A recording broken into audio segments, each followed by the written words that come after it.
Adina Arhire, and I am excited to introduce to you the fourth and last part of Madhu's podcast series that focuses on burnout. Can we actually prevent burnout? Can we safely say that burnout means something different to each and every one of us? What if something as simple as taking a few minutes toward the end of the day to get in touch with our inner self can reduce the sensation of burnout and feeling overwhelmed? I invite you to listen to Madhu's podcast and explore this topic with us. I have a trick. I make mental notes of the moments in my life when I felt fulfilled and happy, and the things that I do that make me fulfilled and happy. Obviously, I'm not thinking of scenarios where I'm making other people miserable, okay? Because someone being happy doesn't excuse making other people unhappy. And maybe think of those moments. Try to think, okay, what is it that made me feel like that? And how is it that I can place myself in that environment or that situation or around those people or around the things that I do that made me feel like that? And maybe that could be a hands-on approach, so to speak, instead of thinking about it, because just thinking, I don't think it's going to give, it hasn't given me an answer, really. Just because it's going back to that ideal image that you were talking about, that doesn't quite do much. It's just a perception. That is definitely a good way to start. Okay. So that is definitely a good way to start. I was talking about stabilizing people and helping them getting back in touch with their resources. And this for me is one way to do this, to look at the end of your day, to look through your day, and when people really out of touch with themselves, happy is often a big word. So I've encountered that, like, I get the question, what is happiness? Like, really, what is happiness? It won't even, like, I don't know. I'm blocked when I hear that. I'm like, but what is happiness? It's like you're crazy, Adina. There's no such thing. Like, you gotta suffer, girl. That's what it is. I'm serious. Like, I've heard that so many times. Suffering is gonna get you to know who you are. And I'm like, okay, then go ahead and suffer. So this is actually a good example for people who have not yet started, I think, the road to their own contentment, let's say, when they still believe in or feel that suffering is important. And so to give people easy access to the resources, what I suggest is to not frame it as happiness, because as you just made the example, it often puts people off. So how I phrase it is, so what is it that you might be able to be content with? So when you go through your day, look for the tiniest moments that you might say, I might be able to be content with that. And it's really the tiny moments, like, oh, I took time to make myself a cup of coffee. Or, oh, there was this wonderful cloud on my way to the office. Or there was this butterfly. Or there was this person on the train, and we smiled to each other. And so it's those tiny, tiny moments that actually give us a sense of fulfillment. Usually we don't notice them. So they can give us a sense of fulfillment and also bring us back in touch who we are when we start recognizing them and when we start acknowledging them and appreciating them.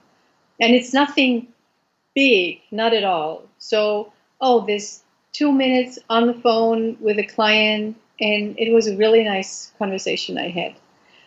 And so I encourage my clients to do this at the end of the day and really write it down. Or even take like a minute each hour to sit down and reflect, what were those tiny little moments I could be content with in the last hour? So this brings me back in touch with my own, what is really there, and what really satisfies me, or gives me. Can you imagine how scary can that be for someone who hasn't like looked at a tree in so many years, for example? Like looking at the little things, it already requires a certain state of mind or a certain emotional state. Yeah. And you'll probably be like, if I go outside and I tell you, my gosh, Madhu, like the sky is so blue and the trees are beautiful. For someone, I mean, and that has happened too. It's like, what are you, a hippie? What is this? Are you gonna go hug a tree? What's wrong with you? And okay. Yes, you're hitting at a really crucial point. So when people sit in my practice, and they come really exhausted, really no energy, they're cynical, and they are on step 2, 3, 4, 5 of the 12 down on the road to burnout, then, and I ask them, so what are the little things that you might be able to be content with? They have no idea. They are not able to mention anything. And then it's my job to actually lead them through the day. Okay, how did your day start? I got up as usual. Okay, how is usual? Tell me what it is. Okay, could this be something you could be content with? And then they go like, yeah, it wasn't bad. Like, did you enjoy your cup of coffee? Right? Yeah, exactly. But the it's the earnestness and the appreciation that in their life, that life can be so dark that you're not even able to enjoy a cup of coffee. And then to help people find those little sparks and moments where, and it's not even that there's light there, but it's not as dark as it was before. And that is then with small step by step that helps them to get in touch with the resources again. If you're down the road to burnout, life as you perceive it, it's just darn dark. And there is no silver lining on the horizon. And this is what makes burnout, and then if you're further down there, depression, this is what makes it so vicious. Because it's beyond, well, get a grip on yourself. It's beyond, come on, look at the sky, how beautiful it is. It's beyond all that. And once you're in those dark corners, the often what friends then say, oh, come on, get out, have a drink, and relax, and let's watch a movie, and you will enjoy it. No, you won't, because in those dark corners, you have no access to any light at all. It's just cold and dark and awful. Is it possible to pull yourself out, or you really need someone else to do it?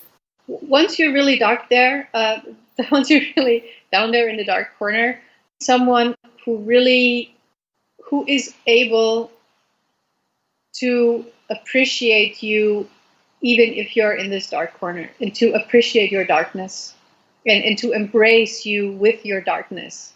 Like metaphorical speaking, I'm not embracing my clients. Okay, so pretty much all you need is love.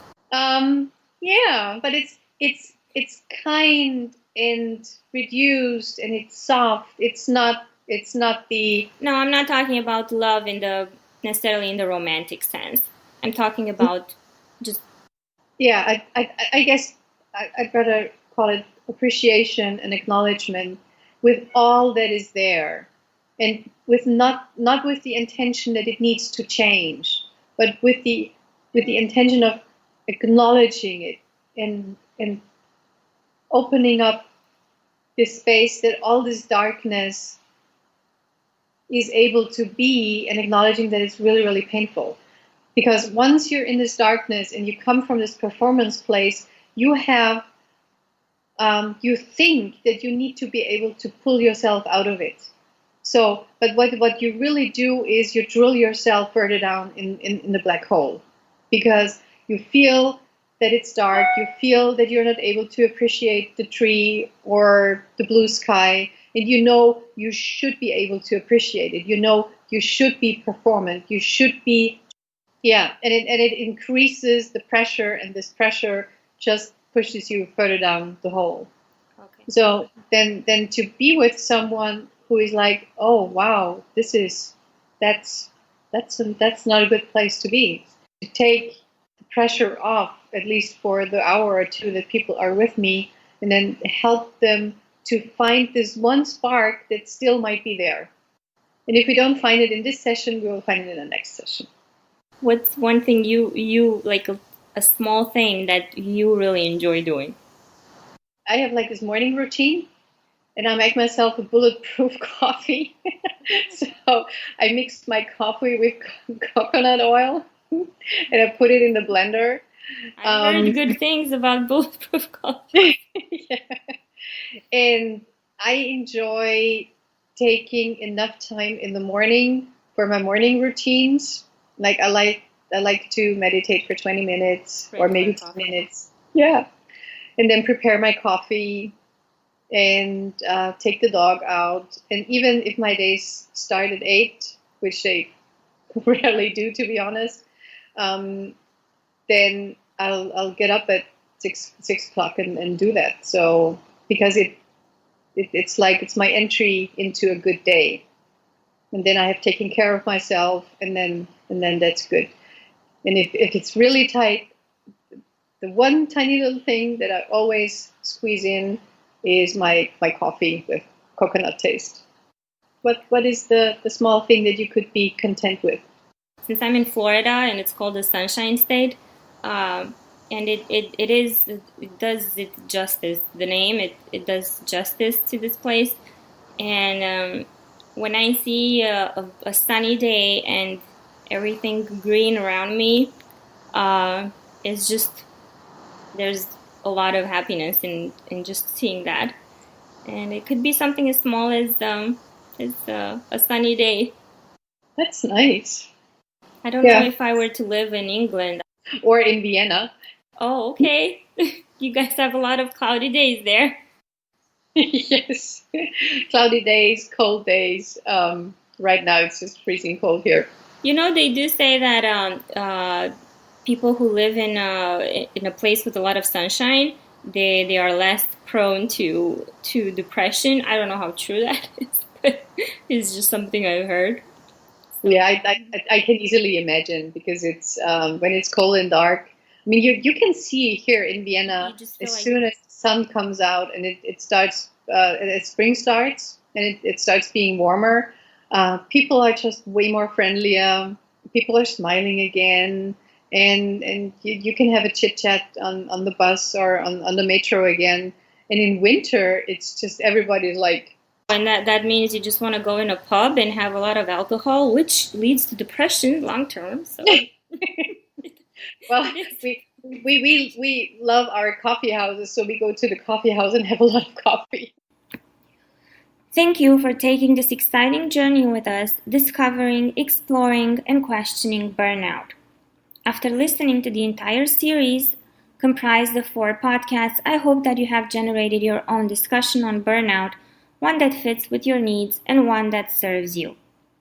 If our talks have opened even more questions for you, please feel free to share them with Madhu by engaging on her social media, Facebook, LinkedIn, Instagram, or Twitter, and you are also welcome to join her Facebook group with the same name, Improvisations on Growth, and expand on this discussion.